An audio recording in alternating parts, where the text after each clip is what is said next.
கர்த்தருடைய நாமத்திற்கு மகிமை உண்டாவதாக.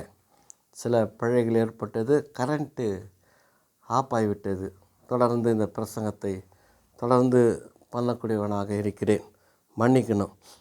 2 ராஜாக்கள் 19 வாசித்தா எலியா கிட்ட அவர் சொல்கிறாரு, நான் ஒருவன் மட்டும்தான் மீதியாக இருக்கிறேன். ஆகாப்புக்கும் அவருடைய துணைவியார் ஏசபேலுக்கும் பயந்து ஓடி போகையில் அங்கே பேசுகிறாரு.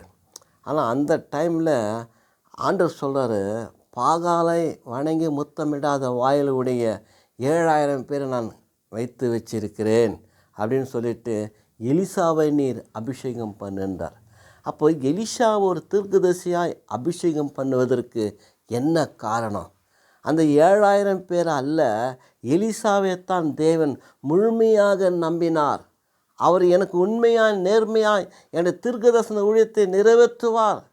எந்த ஒரு அடுத்தவருடைய பணத்துக்கு ஆசைப்படாதவன், அடுத்தவங்கிட்ட கை நீட்டி காணிக்கை வாங்காதவன், காணிக்கையை விரும்பாதவன், கர்த்தரை மட்டும்தான் நோக்கி பார்த்து ஜெபித்து என்னை தொழுது கொண்டு என் சமூகத்தில் ஒரு விசுவாசமுள்ள ஒரு நம்பிக்கை உடையவனாக இருந்து என்னை சேவிப்பான் என்பதற்காகவே எலிசாவை முழுமையாய் நம்பினார். பிரியமார்களே, அதுதாங்க இருக்குது. அதுபோல் தேவன் நம்மை முழுமையாய் நம்பி இருக்கிறார். ஆண்டவர் நம்பிக்கையின் தேவன் நம்மை நம்புகிறார், வேறு யாரும் இல்லை. பிரியமார்களே, தேவனாய் கர்த்தர் நம்மை தான் நம்புகிறார். காரணம், தேவன் நமக்கு நல்லவராயிருக்கிறார், போதுமானவராயிருக்கிறார்.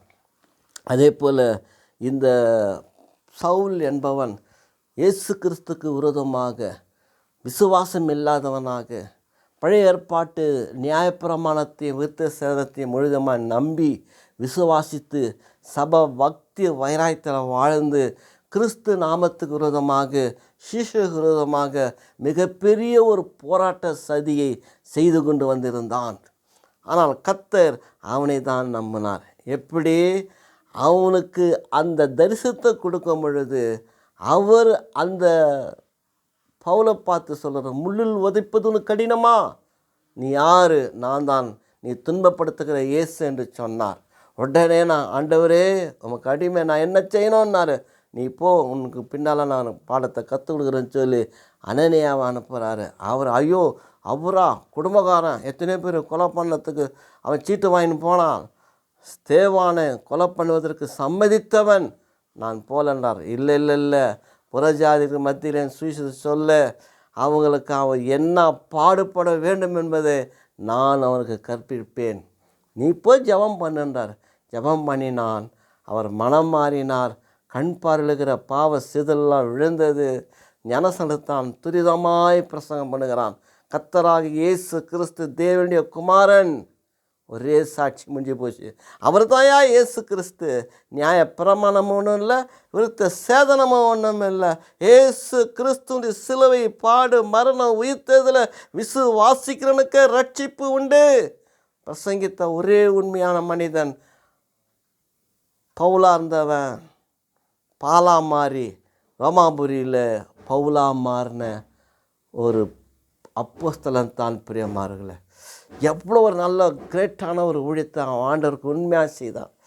மரித்தோலும் தானே எப்படின்னா உயிரோடு எழும்பதற்காக எல்லாவற்றையும் குப்பையும் நஷ்டமாக எண்ணி விட்டான் என்று கேட்டால் அவரும் கர்த்தரை நம்பினார். என்னை எதற்காக ஆண்டவர் பிடித்தாரோ அதையே நோக்கி பின் தொடர்வேன் என்று சொன்னார்.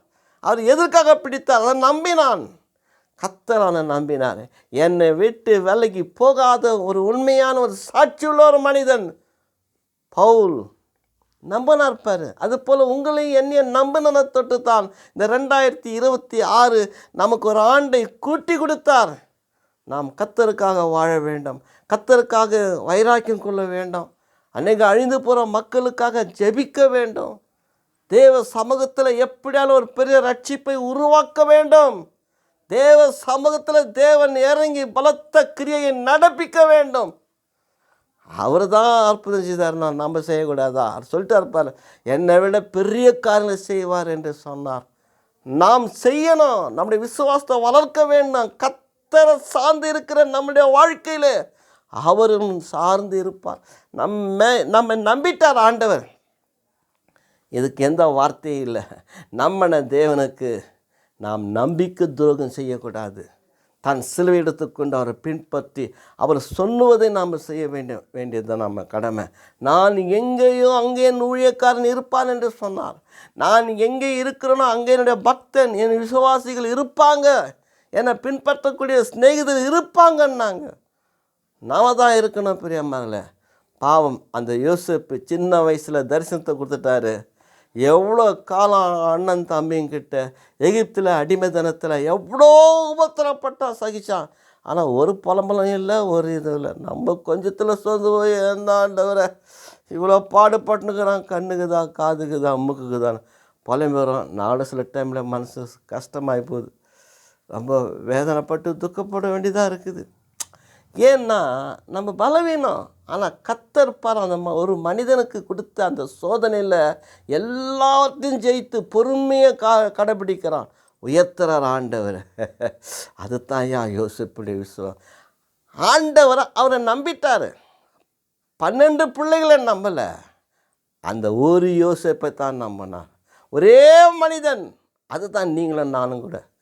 எங்கள் பிள்ளைங்கள் பாவம் செய்ய மாட்டாங்க, அலட்சுமத்துட்டு கை நீட்ட மாட்டாங்க, பஞ்சகாலத்தில் கை நீட்ட மாட்டாங்க. தேவன் நல்லவர், நான் அவங்களுக்கு நல்லவர், அவங்கள நம்பிட்டேன், எல்லா இக்கட்டிலிருந்து என்னை கூப்பிடுவாங்க, நான் உதவி செய்வேன், என் ஆசீர்வாதத்தை அனுபவிப்பாங்க. அவங்க தான் தேவனுடைய பிள்ளைகள், என் ராஜ்யத்தில் பிரவேசிப்பாங்க. உலக வாழ்க்கையில் பரலோகத்தில் வாழக்கூடிய தேவனுடைய பிள்ளைகளாக இருக்கிறாங்க என்று தான் நம்முடைய ஆண்டவர் சொல்லியிருக்கிறார். எவ்வளோ ஒரு நம்பிக்கை நம்ம மேலே இருக்குது பார்த்தியா. பவுலை காட்டிலும் நம்ம கூட உண்மையாக இருக்கணும் பிரியமார்களே. நம்மளை நம்பின தேவனுக்கு நாம் தான் வாழ்ந்து காட்டணும். நம்மை நம்பி பொறுப்பு கொடுத்த ஆண்டவருக்கு நாம் தான் உண்மை உள்ளவர்களாக இருக்க வேண்டும். என்னோட குடும்ப நண்பர் ஒருத்தர் இருந்தார். அவர் என்ன செய்தார்னா, அவர் ரொம்ப வாழ்க்கையில் மிஷினரிகளுக்காக ஊழியத்தை செய்தவர், பக்கா பலன் ரைட் ஹேண்டாக இருந்தவங்க. ஆனால் அவர் எல்லாருக்கும் நல்லது செய்து இருந்தார். யார்? எங்கள் ஃபேமிலி நம்பர் ஒருத்தர். ஒரு விஷயம் வேறு ஒருத்தரை போய் பார்க்க போனார். அந்த சமயத்தில் அவர் இருந்தார். பார்த்துட்டு கேட்குற, ஏன்டா நீ இப்படி தோலமாக அழுக்கு துணியை போட்டு உக்காந்துக்கிறிய, நீ என்னடா இப்படி ஆயிட்டிய, உனக்கு இருந்த தாளந்து, உங்ககிட்ட இருந்த பணம் பொருள் சொத்தெல்லாம் எவ்வளோ இருக்கும், அதில் ஒரு பிடி எடுத்திருந்தா கூட நீ கோட்டீஸ்வரனாக இருந்துப்பேடா நீன்னு சொன்னார். நான் பரவாயில்ல, அதில் பல மடங்கு உன்னை நம்பி உங்கள்கிட்ட பணம் இருந்துச்சு, மிஷினரி கொடுத்துட்டு அப்படியே கண்ணை மணி கொடுத்தானே, நீ பார்த்தா இப்படி கிரியாடா.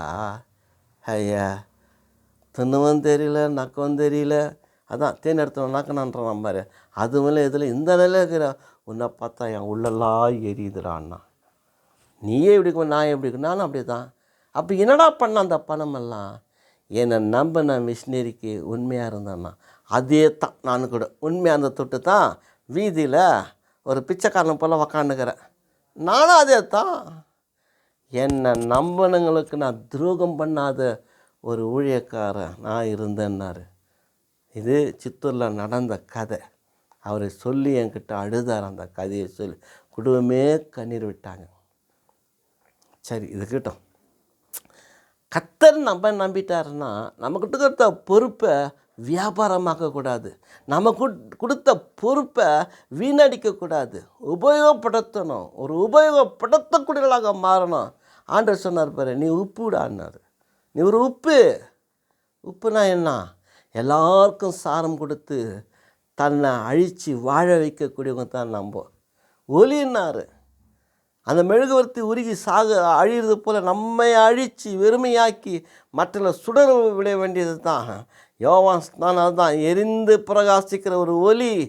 தேவன் நம்மை நம்புகிற இந்த வாழ்க்கையில் தேவன் இந்த 2026 நமக்கு கொடுத்தார் என்று கேட்டால், நாம் எரிந்து பிரகாசிக்கிற ஒரு விளக்காக இருந்து அதனுடைய ஒளி பிரகாசத்தில், அந்த தேவனுடைய மகிமையில், தேவனுடைய பிரசனத்தில் இந்த உலக மக்கள் வாழ வேண்டும், கர்த்தருடைய ஆசீர்வாதத்தை அனுபவிக்க வேண்டும், கர்த்தருடைய ரட்சிப்பை அனுபவிக்க வேண்டும், கர்த்தருடைய மேன்மையும் மகிமையும் காண வேண்டும் சொல்கிறார். கர்த்தர் அறிகிற அறிவு பூமியில் நிறைந்திருக்குன்னு சொன்னார். அது நீங்களும் நானும் தான் நிரப்பக்கூடியவர்களாக இருக்கிறோம் பிரியமானவர்களே. கர்த்தர் நம்மை நம்பிட்டார். கர்த்தர் நம்மை நம்பிட்டார். அதனால்தான் இந்த காரியம். இந்த பெரும்பாலான ஸ்திரீ எல்லா பணமும் அழிஞ்சு போச்சு. மரண காலத்தில் வேறு வழியில் இயேசு கிறிஸ்து கேள்விப்பட்டதுனால எப்படியாலும் அந்த வஸ்திரத்தை தொட்டால் நான் நல்லா ஆகிடுவேன்னாரு. நம்பிக்கையோட போனான். நம்ம கிட்ட வந்த ஆண்டவர் அவர் குணமாக்கினார். காரணம் என்ன? அவர் இந்த அம்மாவை நம்பினார். என் விசுவாசத்தை காப்பாங்க, என் மேலே நம்பிக்கை வைப்பாங்க, என் மேலே அன்பாக இருப்பாங்க, எனக்கு சாட்சியாக இருப்பாங்க. அந்த உணர்வு ஆண்டவருக்கு தெரிஞ்சதுனால தான் இந்த அம்மாவை குணமாக்கினாங்க. 38 வருடமுள்ள வியாதிக்காரனை சுகமாகறதுக்கு விரும்புகிறாயான்னு தான் கேட்டார். ஐயா, என்னை கொண்டு போய் விடுறதுக்கு யார் இல்லை, நான் போகிறதுக்கு முன்னால் யாரோ ஒருத்தர் விழுந்துடுறாங்கண்ணே. உன் படைக்கு எடுத்துக்கணும் நடன்னா என்ன? தேவாலயத்தில் போய் என்னை நினைப்பான், என்னை ஆராதிப்பார், என்னை தொழுது கொள்வார், எனக்கு சாட்சியாக இருப்பார்னு ஒரு நம்பிக்கை தான் பிரியமார்களே. அதனால்தான் தேவாலயத்தில் உட்கார்ந்து கர்த்தரை ஆராதனை பண்ணி கொண்டிருந்தான். நாம் எங்கே இருக்கிறோம்? எத்தனையோ நன்மைகளை செய்கிறார், எத்தனையோ கிருபைகளை செய்கிறார், எத்தனையோ பலவீனங்களை மாற்றுகிறார், எத்தனையோ சுகத்தை கொடுக்கிறார், எத்தனையோ உபத்திலிருந்து காப்பாற்றி இருக்கிறார், எத்தனையோ நம்முடைய மனசை தேர்த்தி இருக்கிறார், பல வகையிலே ஆற்றி அரவணைச்சு ஆதரித்து இருக்கிறார். கூப்பிடும் போதெல்லாம் பதிலும் உத்தரவும் நமக்கு கிடைச்சிருக்கிறது. நான் கூப்பிட்டா என் ஜபத்துக்கு பதில் உண்டுன்னுவாங்க. உண்மைதான் பிரியமாரில்லை. ஏன்னா என் பிள்ளை நீங்கள், நான் நம்புகிறேன், எனக்காக நீங்கள் சாட்சியாய் வாழ்வேன் என்று ஒரே ஒரு நம்பிக்கைத்தான் பிரியமார்களே. அந்த முழு நம்பிக்கை காத்துக்கொண்டு இந்த 2026 கர்த்தருக்காக வாழ்வோம், கர்த்தருக்காக சாட்சியாக இருப்போம். காரணம், அவர் நம்மை நம்பி நம்ம கொடுத்த பொறுப்புகளை அதுக்கு ஏற்றாற்போல் உண்மையாய் வாழ்ந்து ஒரு உண்மை கிறிஸ்தவர்களாக நாம் பேரெடுத்து வாழ்வோம். பரலோகத்தில் ராஜ்யத்தை சுதந்திரத்துக் கொள்வோமாக. கர்த்தர் நம்மை ஆசீர்வதிப்பாராக. ஆமேன், ஆமேன்.